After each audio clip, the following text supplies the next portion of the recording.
Okay right. మనతో పాటు Congress party నుంచి కత్తి వెంకటస్వామి గారు జాయిన్ అయ్యారు. వెంకటస్వామి గారు నమస్తే. నమస్కారం.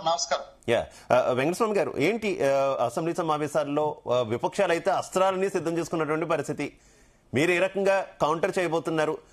ముఖ్యంగా ఈ భూముల అమ్మకాల విషయంలో కావచ్చు, ప్రజలకు ఇవ్వాల్సినటువంటి ఇతర హామీల అంశం కావచ్చు, అలాగే హైడ్రా చేస్తున్నటువంటి విధ్వంసంగా వారు ఆరోపిస్తున్నారు, వాటికి సంబంధించినటువంటి అంశాలు కావచ్చు, వీటన్నింటినీ కూడా లేవనెత్తుతాం, ప్రభుత్వాన్ని నిలదీస్తామంటూ కూడా వారు చెప్తున్నారు. ప్రభుత్వం సిద్ధంగా ఉందా? ముందుగా ప్యానల్ ఉన్న పెద్దలకు మీకు నమస్కారం. చాలా సహజం కదా, ప్రతిపక్షం అన్న తర్వాత ప్రజా సమస్యలు వాళ్ళ దృష్టికి వచ్చినాయి, వాళ్ళ ఎజెండాలో ఉన్నాయని లేవనెత్తడం అనేది చాలా సహజమైనటువంటి ప్రక్రియ. దానికోసమే ప్రజా సమస్యలను మాట్లాడడం కోసమే ఇవాళ శాసన సభ కావచ్చు, శాసన మండలి ఉంటుంది. దాంట్లో వాళ్ళ యాంగిల్లో వాళ్ళు మాట్లాడడం అనేటువంటి చాలా సహజం, మేము స్వాగతిస్తున్నాం. డెఫినెట్ గా ప్రతిపక్ష నేతతో సహా అందరూ కూడా అసెంబ్లీలో కూర్చొని ప్రజా సమస్యల మీద కూలంకషంగా చర్చించాల్సినటువంటి అవసరం ఉంది. ప్రభుత్వం నుంచి చేసే మంచి పనులు ఉంటాయి, ప్రభుత్వం చేసింది మంచిది కాదనేటువంటి అభిప్రాయం కూడా కొన్ని అంశాల మీద ప్రతిపక్షాలు ఉంటాయి. అవన్నీ లేవనెత్తాల. ప్రజాస్వామ్యబద్ధంగా ఈ దేశంలో ఉన్నటువంటి రాజ్యాంగ ప్రకారంగా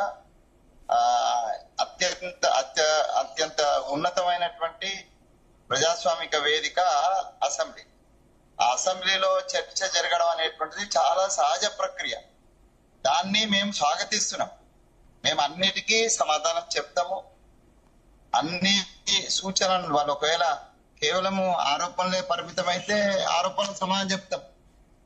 దానికి మించి ఒకవేళ వాళ్ళు ముందుకొచ్చి రాష్ట్ర అభివృద్ధి దృష్ట్యా, ఆ తర్వాత ప్రజా సంక్షేమం దృష్ట్యా ఏవైతే సజెషన్ చేస్తున్నారో అవన్నిటిని కూడా మేము సాధారణంగా సర్వోదయతోటి ఒక ప్రజాస్వామ్యబద్ధంగా అది నిర్మాణాత్మకమైనటువంటి క్రమంలో వాళ్ళు చేసే సజెషన్స్ అన్నిటిని కూడా మేము సాధారణంగా ఆహ్వానిస్తాం, పాటిస్తాం, సూచనలు స్వీకరిస్తాం. దాంట్లో డౌట్ ఏం లేదు.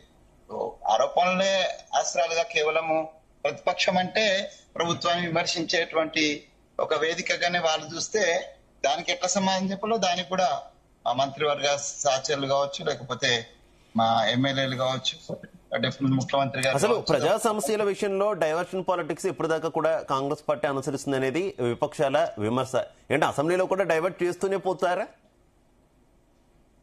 డైవర్షన్ పాలిటిక్స్ ఎవరు చేస్తారండి? ఎవరు చేస్తున్నారు ఈ దేశంలో? డైవర్షన్ పాలిటిక్స్ లో ఈ దేశంలో నెంబర్ 1 డైవర్షన్ పాలిటిక్స్ అని అంటే అక్కడ ఉన్న పెద్ద మోడీ గారు, ఇక్కడ ఉన్నటువంటి మొన్నటిదాకా అధికారం ఉన్న చిన్న మోడీ గారు.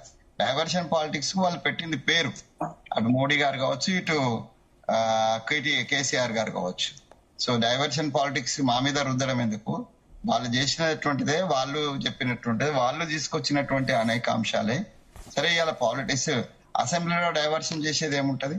అసెంబ్లీలో వాళ్ళు అడిగిన వాళ్ళు పెట్టినటువంటి అంశాలు, బిఎస్సిలో చర్చకు వచ్చిన అంశాలు, వీటినన్నిటిని కూడా మేము ప్రభుత్వం నుంచి ఏదైతే సమాధానం ఇవ్వాలో ఆ సమాధానం తప్పనిసరిగా ప్రతిపక్షాలకు ఇచ్చే బాధ్యత మా మీద ఉంది. దాన్ని తప్పనిసరిగా నిర్వర్తిస్తాం మేము. ఓకే. మల్లేశ్వర్ గారు, నా ఆడియో క్లియర్ గా ఉందా మీకు?